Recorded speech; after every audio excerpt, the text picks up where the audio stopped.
just start. Um, Now, first, let us start with your journey. I mean, I know about your blindness journey, but generally, let us start where, how, what happened to you, and how did you, become blind, and what's that sort of the story for you? So we are starting with the podcast, right? Right now. Hello. Can you hear me? Super.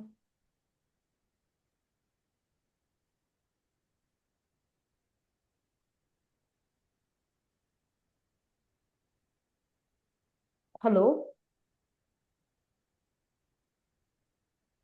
Subramania, I can't hear you. Aishwarya, 1 minute. I think I'm not able to hear you because there's a call coming. Hold on a second. Hold on Okay, a okay. second.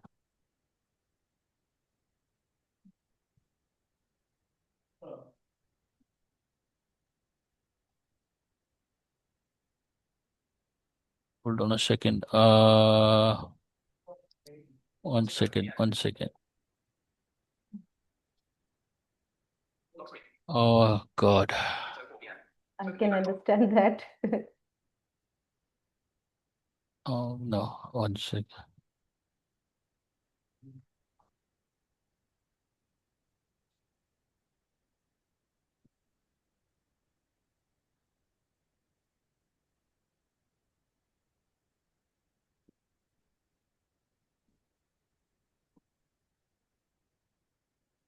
Oh God.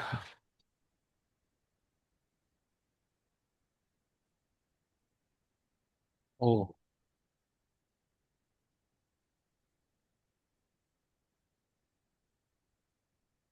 1 second. One No second. worries. No worries. Really, this is getting a little disturbing for me. I'm not able to hear anything. I'm getting the call. I understand totally.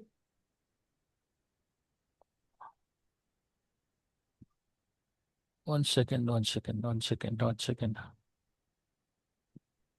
Uh,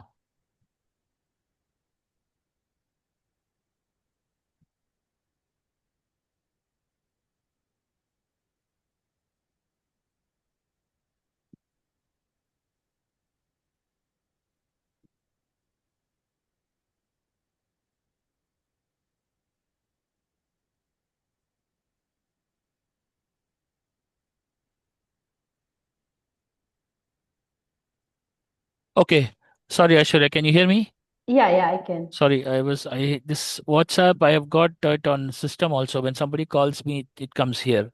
Oh, yeah, yeah, that is there That's a too. huge issue. Anyway, yeah, let's start. I mean, I didn't hear you completely, but yeah, let's start. Yeah. So you want me to respond to your first? Yes, my Okay. question. Yeah, yeah, sorry. Yeah. Yeah.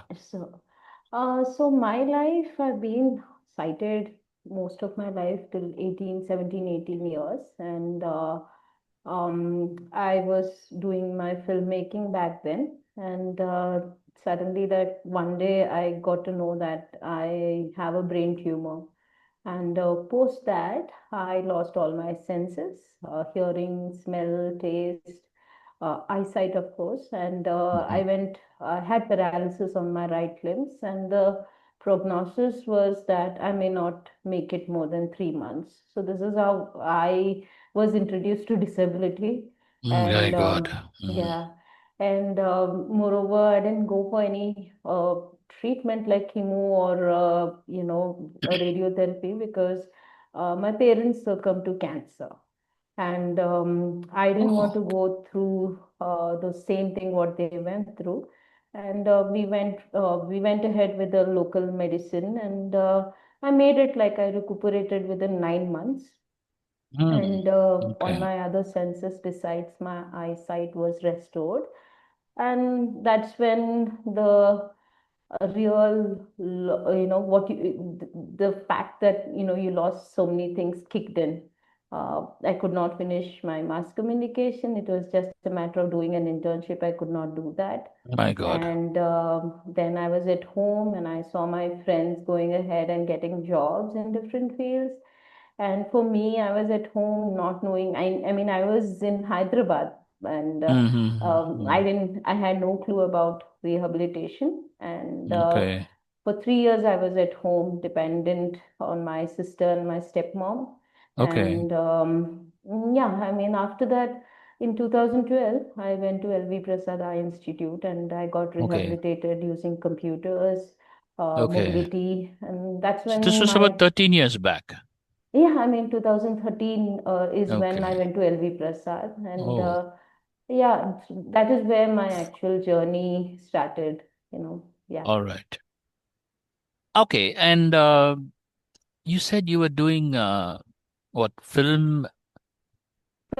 Yeah, filmmaking. Okay. yeah. So your original aim was to what? Become a I was very filmmaker or a interested director? into video editing because for me, when I used to watch a movie, it was not like the whole scene. For me, it meant every shot, like which angle it was taken from, and how do I make it look best when I'm doing the post production with video editing. Right. I used to spend nights editing the video, not realizing when the morning dawned. And Oh, okay. then, yeah, I mean, I eventually wanted to get into documentary making. So Right. that was my ambition back then. All right. And the painting part? That came in when, I used to sketch before. Okay. So I gave it up, and sketching was my one of my most favorite hobbies. And then in 2018, I went to an art gallery, and when I touched the paintings, I mean, I was disappointed because everything was two-dimensional, and I was like, no, I need to do something about it. And I started working on it, and I explored different material like clay, and but there were limitations with that. And one day I was playing with aluminum foil, and I ended up making a dolphin. And I realized, come on, I can use this as 3D elements in my artwork. And that's Right. how the journey started. I used 3D elements, and so far I've done 28 3D tactile paintings. I used 3D canvas. tactile paintings. Yeah, yeah, Okay. yeah. Okay. And All right. Mm. the themes are like, all of a sudden one day I was like, I as a kid saw the fairy tale Cinderella books. How do visually impaired actually know who Cinderella is? How do they get fascinated with her gown and the glass shoe? Yes. So I made a painting of Cinderella for them. So, and I'm a great Harry Potter fan. So I Right. have a painting of Whomping Willow and the platform 9 3/4. And then I realized that I can use paintings for educational material as well. So at LV Prasad I also created models of pyramid, human heart, and my most uh, ambitious project, the Titanic ship. The And Titanic. Okay. yeah, Hmm. yeah. And from there on, then I went on to doing emojis, because the voiceover or the talkback keeps reading, okay, small description of the emojis, but how does it feel to touch them? So I started doing emojis, and then the 3D fridge magnets. So yeah, this Hmm. is how I evolved The as an artist. 3D fridge magnets. Yeah. Okay. All right. Now my next question is, there is I'm also I mean, someone who has had a gradual vision loss. So I know that when you want to impart visual elements into your work, be it writing or art or whatever, you have a Mm-hmm. bank of visual images or imagery or images that's kind of already existing in your brain, Absolutely. right? You have Mm. seen colors, you have seen certain things like a bird or a human being or someone Mm. who's walking with a stoop or whatever. We have Yeah. seen that. So those elements come into your work automatically. But how do you enrich that visual imagery? Because one of the inspirations obviously is when you look at other paintings. But as you rightly mentioned, most Mm. paintings are two dimensional, and you don't, Mm-hmm. even if you stand in front of it, you may not be able to, even if others describe this to you, you won't be able to. accurately get it, right? Mm. So how do you enrich um, this visual element that exists inside of you so that you produce fresh works? So, for me, as a person who has had sight, I mean, observation was one of my innate qualities. So I used to observe things. Okay. And so the paintings, what I have done recently, like all the 28 ones, they are from my memory. Like I might have seen it somewhere, or I might have seen a picture that inspired me. So this is, I mean, I'm very visual, like when it comes to my imaginations, although I have visual impairment. Like example, I my another big project I'm thinking of is Colosseum. So I have Awesome. seen Okay. Colosseum. Okay. So I want to do that. But then when I actually got to sit and do it, I realized that I need intricate details of the small windows, the staircase, the doorways. Then that becomes a difficulty to understand, the finest details of it. And that's when Okay. I ask people Mm. like to describe it. Like I remember doing the logo for the Disability Welfare Department Goa and also the Purple Fest logo in 2023. I don't know how it looks, only an image was shared with me. But then, sitting with a sighted person, I asked them to describe it to me and probably draw, have them draw the outline of it on my hand or on a plain surface. That's how I envision it and do it. Coming to the other side of it, like I have taught people with congenital blindness. So how Mhm. that works out is, first I expose them to touch the artworks that I have done to understand how a painting could be, because they have may not have seen a painting before. So this is how a painting is, so I make them touch it. Then Right. the second thing, coming to understanding, like the thing, see, they may not have seen the sun, but they may have touched a tree, they may have touched a flower. So I make them do those things what they have experienced. And coming to the coloring part, that is one tricky thing, because they say, okay, pink, put a smell of rose, but how do you actually understand what pink is?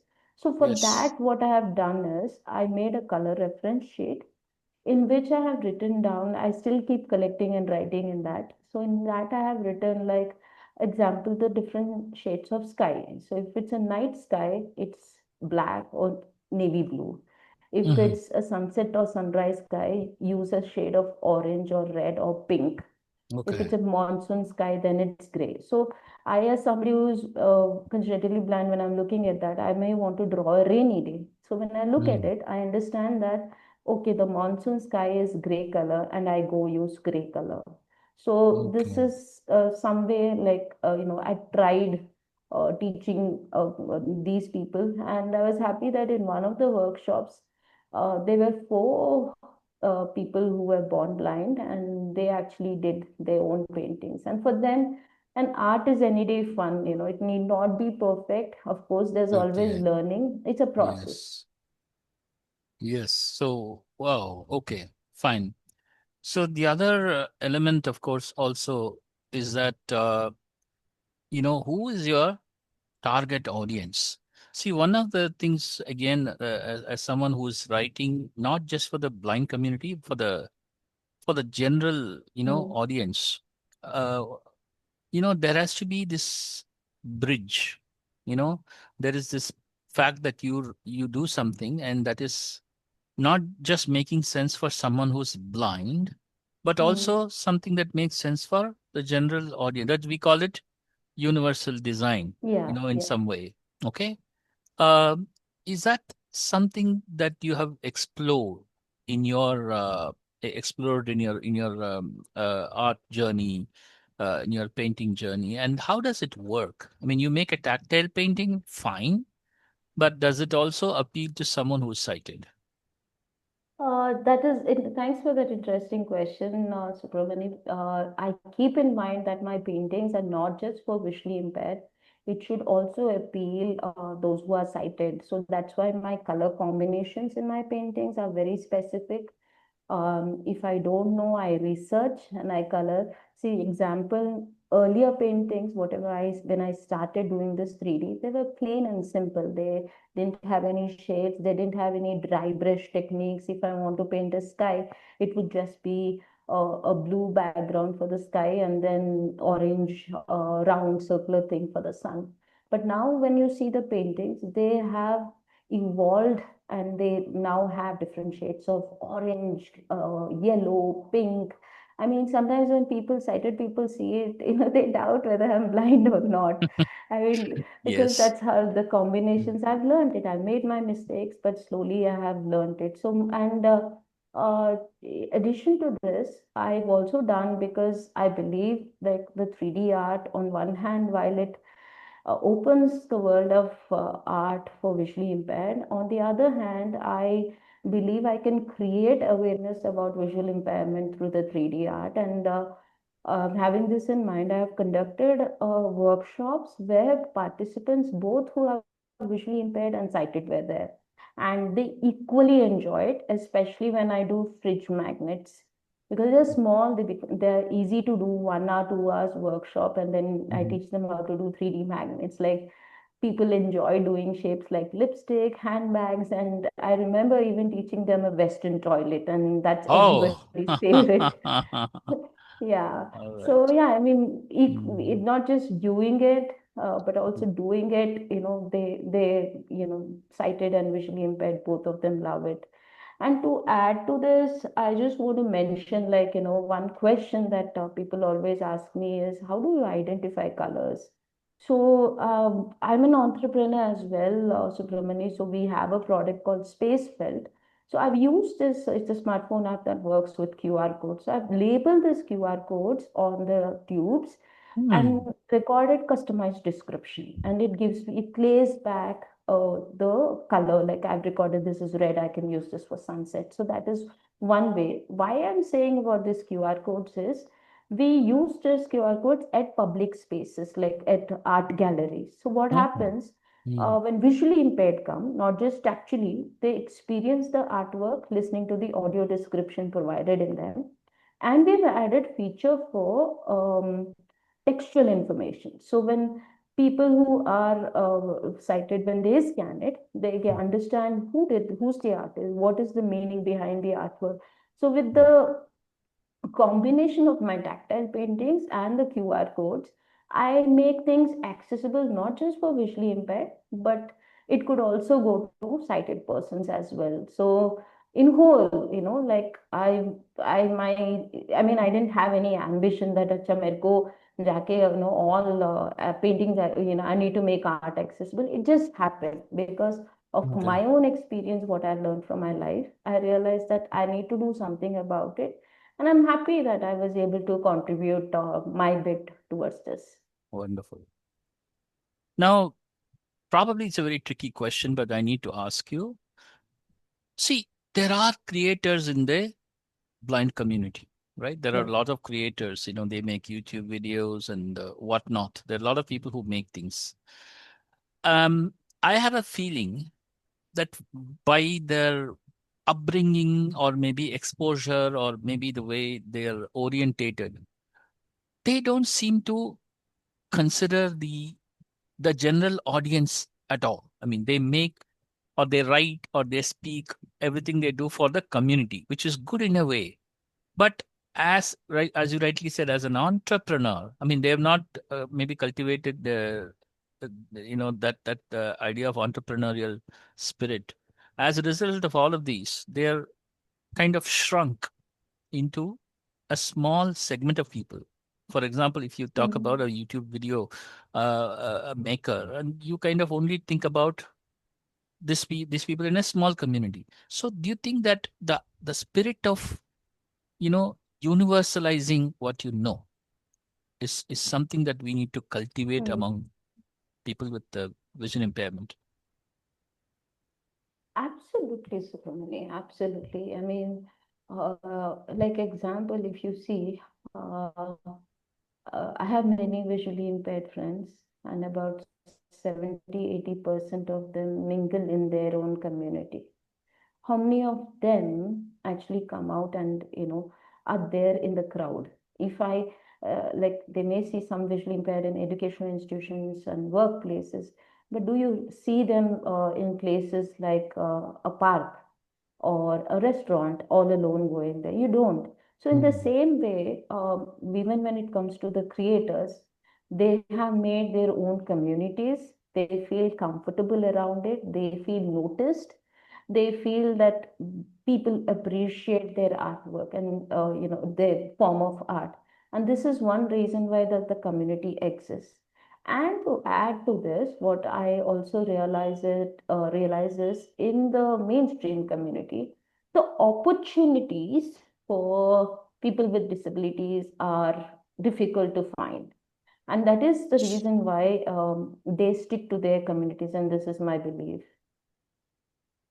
Okay. Now, are you taking any initiative to make sure that, at least those who are interested in 3D art or any kind of art, to sort of, are you kind of advising them or helping them to sort of get this idea that, like you'll have to appeal to a wider audience in order to become a sustainable, business person? I do this through my work. Like, I may not have any specific incident to share with you. Like, whenever, that's the reason why I do combined workshops, and we organize programs. Like, next month we are having something like, of course, it's not related to art. We are in the process of planning a perfume workshop, but this is not just for Wow. visually impaired. Okay. We are having Mm. the sighted community come in. In 2023, I believe I organized a tandem cycling workshop in Hyderabad.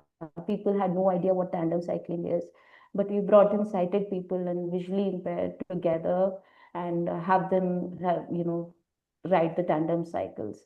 So through other means, I definitely believe that the bringing both the communities together is very important, and that's when it benefits both. It's not just for one community, it benefits both the sides. All right. Now, my probably last but one question would be technology. And today, of course, the 3D printing has probably made a huge difference to your art. And we are actually getting into the next step, which is artificial intelligence. How do you think that Mhm. artificial intelligence would help you or is helping you? Oh, it's in fact, my recent LinkedIn post was about AI.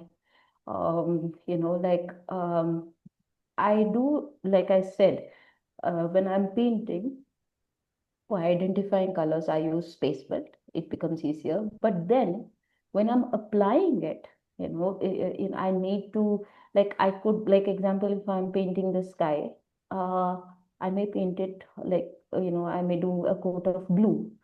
But what if I didn't, the color is not uniform, or what if I left out any gaps? And that's when I use AI apps and take a picture, and it describes to me. And then I ask my concerns whether the gaps are full, or whether I need to give it another coat. I'm working on a painting right now which represents the Nizam culture. So there's a orange chair on the left side with golden color polka dots with Hmm. a red cushion, and I wanted a background for it, a wall. But I was not sure what will go with that orange, because on the wall I'm planning to mount the dal as well. Dal is that armor with the swords, and that is Mm-hmm. stone color, metallic stone color. So what Mm. goes with both? Then it gave me different suggestions that this is what you can try, this is what you can try, and that kind of helped me. So now I'm stuck to one color, which is what I'm going to use. So it gives me feedback in that way, and Okay. yeah, Which AI is. particular app do you use for I'm this? talking about Be My Eyes, Be My Be Eyes. My Eyes. Yeah, Okay. Be My Okay. Eyes, and Be My AI. I mean, that's the Be feature, My AI. and Okay. yeah, Hmm. and also like I sometimes use apps like ChatGPT, and now TalkBack is integrated good with Gemini. Okay. So I, whenever I take pictures, I upload it and I ask feedback. Hey, what does this picture looks like? What is missing in this? What could I add? Is the color good enough? The contrast is good enough. So I even do that as well. Wow. Wonderful. Wonderful. Yeah. All right. My final question to you is, what is your goal, or what do you how do you want to take this further? How do you want to take this art journey further? I want to, in fact, create awareness through this art and both through tactile and audio. I want to bring in, the sighted community like looks particularly at few things, and that everything about disability may not be of their interest, but bringing forward something of their interest and having them do such artworks really makes a big difference and creates a lot of awareness. And recently I created a workshop and the participants were actually blindfolded, and Okay. for them it was like I didn't know. I mean, for 10 minutes I could not close my eyes, and I was cheating and I was looking at the colors that I was using. So Oh, creating awareness is what I want to do. And right. another thing is also bring people into art, visually impaired people into art. Like when I looked up online, when I was researching for who are the other blind artists in India, there's hardly anyone. And Yes. it's not education, academics is important, of course. It's not always like I want to do computer science or I want to do law, but there should be some visually impaired tomorrow who says, I want to get into fine Otherwise, art. there's a stereotypical thing that, blind people do music. Yeah, yeah, It's or very dance. stereotypical. Yeah, yeah, Dance, yeah. it's very So, stereotypical. Whereas yeah, art is a very kind of an out of the box kind yeah, of thinking for yeah. them. Okay. All right. So thank you very much, Aishwarya. And it's always a pleasure talking to you. And I'd just want to, get some pictures of your latest works, or maybe, Sure, I'll send it sure. over to you, All right. Subramani. All Yeah, I'll right. do that. Would you like me to email it to you or WhatsApp Chalega? Email or WhatsApp also will do. No problem. WhatsApp will Okay, sure. be more What than I'll do, I'll fine. WhatsApp it Okay. to you. All right. Yeah. Thank you very much and all the Thank best. you. Yeah. Have a lovely evening. Bye. Thank you. Thank you. Bye Bye bye. bye.